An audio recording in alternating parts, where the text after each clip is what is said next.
Nick, any journey sometimes start with a dream. We will be very happy that you share and disclose the dream that is the engines of your creativity. When I look at a project, it's got to be something that either captures your imagination, and that it is a story that you feel the desire and the need to have to tell, to share, to get to as many people as possible.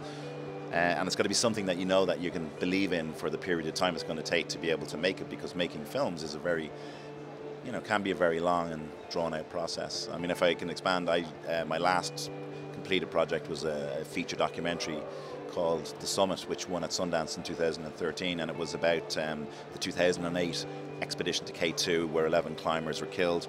A friend of one of those climbers happened to come and talk to me. I knew nothing about mountains, but I was drawn into a very interesting statistic that said that for every 4 people who've ever stood on the top of that mountain, one has died trying to get there. And that was the first hook. I mean, the sadness of what happened, because it was an international story at the time, that resonated with me, but I was fascinated. So the hook for me was that, and I'm not entirely sure I thought it was going to take 4 years to be able to get that story realized and brought out to the world. But once we did the initial interviews, and I spoke to the key people who were involved on the mountain that day, who survived, primarily Pemba, Gelja Sherpa,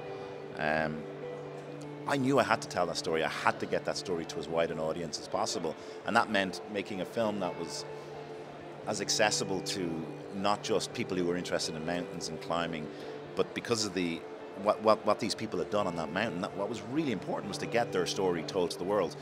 The dream is to get that message out to people. The sharing part is essential. I think so. I mean, and it's not the egotistical part of sharing. It's like, hey, look at me, look at my film. I mean, it's like, to me, it was like to get that story out there. I mean, because part of that film, and not to linger on it too much, but like the whole point was that it was a huge media story, massive, and went across the world. I mean, in the beginning of the film, you see Katie Couric on CBS News talking about it. You see it was across the world because it was an international. There was Koreans, there was Italians, there was, it was just crazy. And but the media, what happened is, the nature of modern media is 24-hour rolling news. Next day, something else happens and the world has moved on. By the time Pemba had come out of K2, it took him 10 days to walk from the base of K2 back to civilization. The world had moved on and nobody was there to listen to his story. So when he told us the story about what had really happened on the mountain, I went, the world has to hear what happened here. You are a strong advocate of social good, and you are applying it in your creativity. Can you share with us why do you believe social good and interaction, for positive things is really essential for our future? To me, I'd like to think that like a lot of the technologies that have been developed here will actually bring people together and make people aware of what's happening in the world.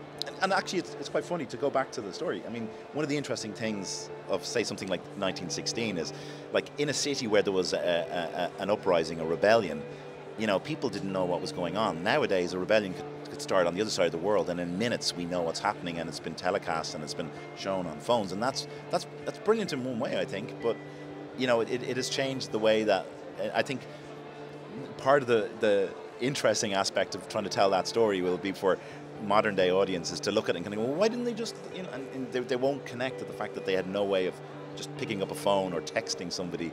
It's become almost like omnipresent that we've always had that technology, but we haven't. It's so new and so current. But I think it's important that people don't lose touch with each other, and that people stay stay in contact and keep that human contact. That's so important. If you had, Nick, the opportunity to speak to citizens of the world, what will be the message you would like, to address them? If there was a message to go out there, I'd say that if you have a vision, if you have an expression, you want to express an idea, stay true to that vision, stay true to yourself and that vision.